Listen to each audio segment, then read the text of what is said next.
Welcome to Garuda Indonesia.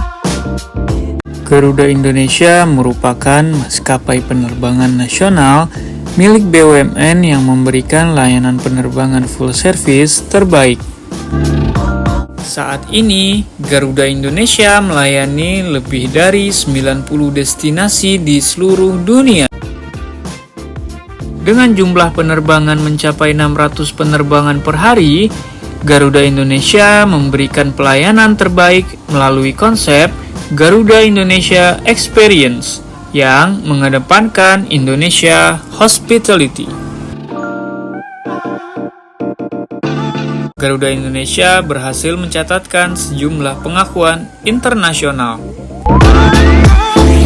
Di antaranya, pencapaian sebagai Top 10 World Best Airline pada tahun 2017. The World Best Cabin Crew dari Skytrax selama 5 tahun berturut-turut sejak 2014. World Best Economy Class dari TripAdvisor Traveler Choice Awards sejak tahun 2014. Dengan pencapaian tersebut, Garuda Indonesia terus berkomitmen memberikan pelayanan berkualitas tinggi yang menjadikannya salah satu maskapai terbaik di dunia. Boy, ayun nga mayroon. Tik-tik mulu dari tadi. Gue nih ngeliat tiket pesawat nih. Mau ke Bali gue depan. Naik pesawat apa lo? Garuda lah. Pesawat andalan gue tuh. Pesawat yang kualitas yang main-main. Tapi, lo tau gak sih? Nih, baru-baru ini ya, ada berita nih tentang pesawat favorit lo. Nih, si Garuda Indonesia ini lagi kena kasus manipulasi laporan keuangan tahu. Oh iya, gila, kelihatan mereka di luar baik-baik aja. Kok dalamnya kayak gitu sih? Terus gimana ceritanya? Nih, jadi gini ceritanya. Jadi Pak Wahyu, kita butuh laporan keuangan yang bagus tahun 2018. Kontrak dengan Mahata ini nilainya sekitar 239 juta US dollar. Walaupun uang mereka itu belum masuk, kita akuin dulu aja pendapatannya biar kelihatannya untung. Bu, kalau kita ikut sesuai PSAK, pendapatan yang belum pasti benar-benar diterima nggak bisa diakui, Bu. Nanti kalau dicek regulator, ini bisa bahaya. Nggak apa-apa, kita bisa jelasin nanti. Investor itu perlu lihat kinerja kita yang positif.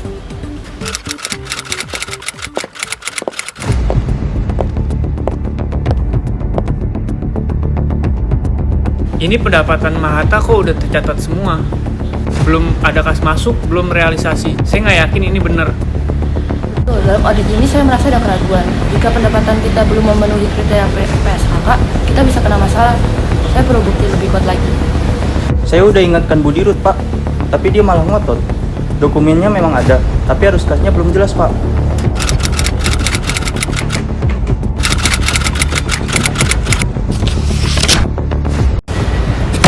Saya nggak mau tanda tangan laporan ini. Saya yakin ada yang salah. Semua orang pasti nanya, kok tiba-tiba bisa untung? Saya sudah sampaikan keraguan, tapi manajemen terus ngotot bahwa pendapatan itu pasti akan diterima. Saya sendiri merasa serba salah. Pengakuan pendapatan yang janggal mulai didengar oleh regulator. Mereka mengumpulkan informasi, berkoordinasi dengan pihak terkait, dan mempersiapkan langkah investigasi mendalam terhadap laporan keuangan Garuda Indonesia. Hasil awal penyelidikan internal pihak regulator menunjukkan bahwa pendapatan Mahata belum memenuhi syarat akuntansi yang semestinya. Informasi ini akan segera diumumkan dan tindakan korektif serta sanksi sudah diantisipasi.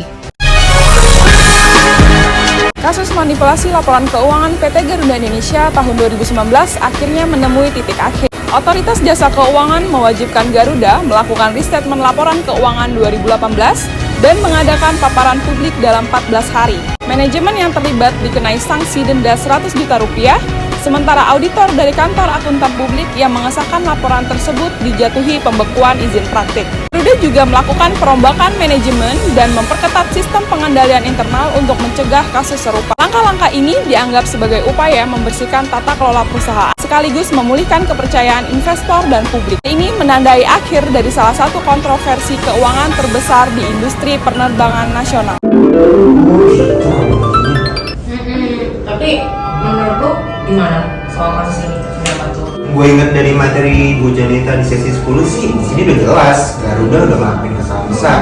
Bukan cuma sekedar manipulasi keuangan, tapi corporate governance mereka juga udah gagal total tuh. Ya, kayaknya internal control environment mereka juga nggak jalan ya. Bener tuh, lihat nih di materi sesi 10 kan dijelasin soal internal control environment. Itu tuh sistem pengendalian internal yang jadi fondasi laporan keuangan. Nah di sini tapi Garuda malah ngabain itu semua. Mereka tuh nggak menuhin tuh elemen-elemen penting kayak monitoring yang berkelanjutan. Jadi manipulasi kayak gini tuh bisa lolos. Nah, kan lu juga udah belajar nih materi ini. Kalau menurut lu konflik kepentingan itu gimana? Kalau menurut gua ya, konflik kepentingan ini juga yang bikin kasus ini malah makin parah. Lihat ya, manajemen itu lebih fokus ke keuntungan pribadi jangka pendek. Jadi apa ya, mereka tuh manipulasi data biar kelihatannya tuh untung di awal, tapi mereka tuh nggak melihat jangka panjangnya tuh seperti apa sih keberlanjutan perusahaan kita. Dan konflik kepentingan ini yang juga bikin pengawasan internal itu nggak efektif, apalagi kalau dewan direksinya dan komite audit nggak aktif. Aku juga setuju tuh, nggak cuma internalnya aja yang jelek, tapi dewan komisarisnya juga nggak jalan. Harusnya kan dewan komisaris sama audit harusnya jadi gatekeeper buat perusahaan, tapi di sini mereka malah nggak tegas. Nah, padahal mereka kan di sini punya fiduciary duties buat bertindak demi kepentingan perusahaan. Kalau mereka jalani sesuai tugas nih, kejadian kayak gini juga nggak bakal kejadian. Betul sih, kalau aja dari awal perusahaan itu udah membangun budaya perusahaan yang kuat, mungkin kasus kayak gini nggak akan pernah terjadi. Jadi menurut gua ya, budaya organisasi yang menanamkan integritas dan etika itu sangat penting.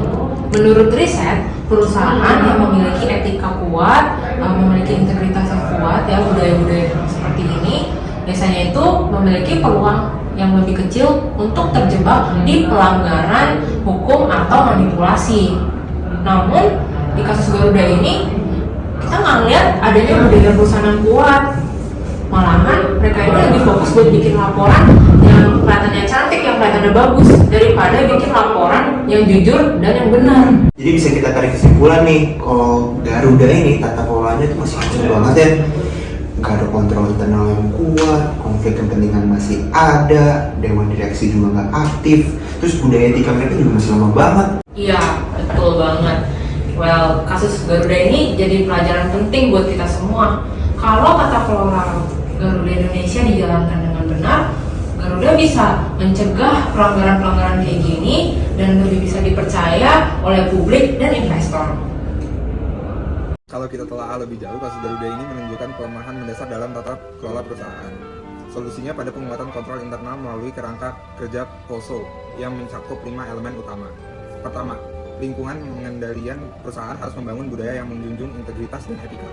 Kedua, penilaian resiko. Perusahaan harus proaktif mengidentifikasi resiko seperti manipulasi laporan. Data dari IAA 2019 menunjukkan penilaian resiko yang baik bisa menurunkan peluang fraud hingga 60%. Tiga, aktivitas pengendalian perlu kebijaksanaan jelas seperti persetujuan berlapis untuk transaksi besar demi memastikan pengawasan ketat. Keempat, informasi dan komunikasi semua pihak termasuk dewan direksi harus mendapatkan informasi akurat dan transparansi agar keputusan strategis tetap efektif. Kelima, monitoring berkelanjutan kontrol internal perlu dievaluasi dan diperbarui agar relevan dengan resiko baru. OECD Corporate Governance Factbook 2021 mencatat bahwa pengawasan aktif membantu perusahaan mencegah pelanggaran. Selain itu, konflik kepentingan harus diatasi dengan memperkuat pengawasan dewan direksi dan komite audit. Semua keputusan harus bebas dari pengaruh pribadi atau politik. Terakhir, budaya organisasi harus jadi prioritas. Nilai integritas dan etika perlu diterapkan di semua level, bukan sekedar formalitas. Dengan langkah-langkah ini, Garuda bisa mencegah pelanggaran serupa, memulihkan kepercayaan publik, dan memperkuat keberlanjutan bisnis mereka.